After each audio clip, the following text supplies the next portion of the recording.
The scent of sawdust and old books always brought Victor to mind. He was, for all intents and purposes, a second father to me, the sturdy oak in the forest of my childhood, always there, always reliable. My real father, James, and Victor had been inseparable since college, their bond a reassuring presence in our lives. Now though, the scent evoked a different kind of flutter in my stomach, a nervous tension that had nothing to do with fond memories and everything to do with the way Victor looked at me these days. I was Laurel, a woman adrift in the humdrum of suburban life. David, my husband, was kind, but his kindness felt routine, like a well-worn path. We'd been married for 7 years, and somewhere along the way, the spark had dwindled to a flicker. My days were a cycle of school runs, grocery shopping, and endless chores.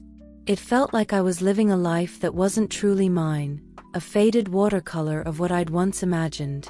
Then there was Victor. His presence started to feel different, the easy smiles laced with something else, something warm and lingering. The way he'd compliment my cooking, the soft timbre in his voice when he spoke to me, these things started to register more keenly than they ever had. It began subtly, almost imperceptibly, and then grew into something I couldn't ignore. My friends, Mary and Rachel, saw only the surface. "He's such a dear, your dad's best friend," Mary would say, oblivious to the way my heart would skip a beat when Victor was around. Rachel, always the observant one, would occasionally give me a knowing look, but she never pressed. She probably sensed the storm brewing beneath the placid surface of my life. It was Marcus, my dad's other friend, who brought the topic up at a dinner gathering. "Victor's always been a bachelor, hasn't he?" he said, swirling his wine. "Wonder why? He's got good looks, a successful business." I felt a jolt, an uncomfortable warmth creeping up my neck. I had never considered Victor as a man in that way before. Then, the small moments became a dangerous game. A lingering hand on my arm when he handed me a dish, an extra smile when no one was looking, a quick wink that sent a shiver down my spine. These brief encounters, cloaked in secrecy, became the highlights of my otherwise monotonous existence. David noticed nothing, wrapped up in his own world, a world that didn't include me the way I yearned to be included. One evening, Victor came over to help David fix a leaky faucet. I watched them, my father and Victor, side by side, a familiar tableau from my childhood.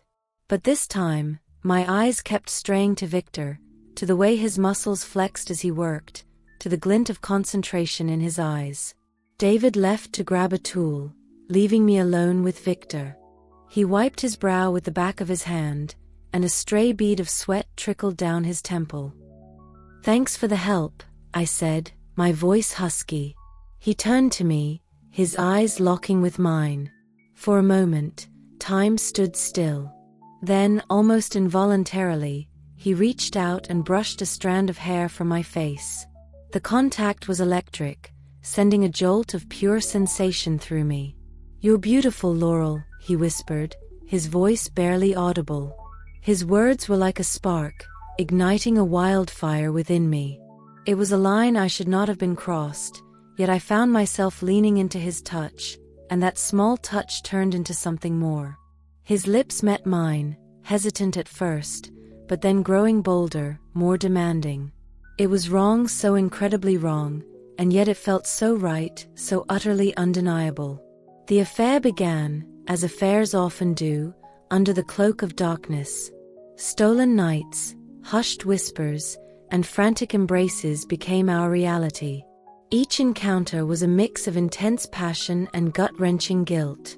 I loved Victor's attention, the way he made me feel alive, yet the weight of my betrayal grew heavier with each passing day. I found myself distancing from David, my guilt manifesting as coldness. I couldn't bear to look him in the eye, to pretend we were the happy couple we'd once been. Our conversations were stilted, our affection perfunctory. The chasm between us widened, paved with my lies and my silence. My father, James, remained blissfully unaware. He was so happy to see Victor and me getting along so well and to see how happy it made David. He'd often comment on his two best friends, David and Victor, and I'd have to fight to keep my face devoid of any guilt. He loved Victor as a brother and could not imagine anything wrong coming from him. One evening, when we were all gathered for dinner, he told a long story from their college days, and it hit me. Both Victor and David had seen me grow up from a little girl running around to the woman she was today. I had betrayed them both. I confided in Mira, a new friend I'd met at my yoga class. She listened, her expression a mixture of concern and understanding. "Laurel," she said gently, "this isn't sustainable. You're playing with fire. You know this can't end well." Her words were a harsh reality check. I knew she was right, but the thought of ending things with Victor was like tearing a piece of myself away. I was addicted to the passion, the attention, the feeling of being truly seen. But the shame was eating me alive.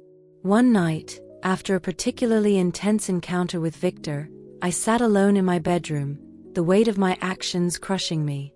I looked at my wedding photo on the bedside table, David's smiling face a stark reminder of my betrayal. I was living a lie, a complex tapestry of deceit and forbidden desires. I knew the truth would shatter everything. It would destroy my marriage, sever the bond between my father and his closest friend, and leave everyone I loved hurting.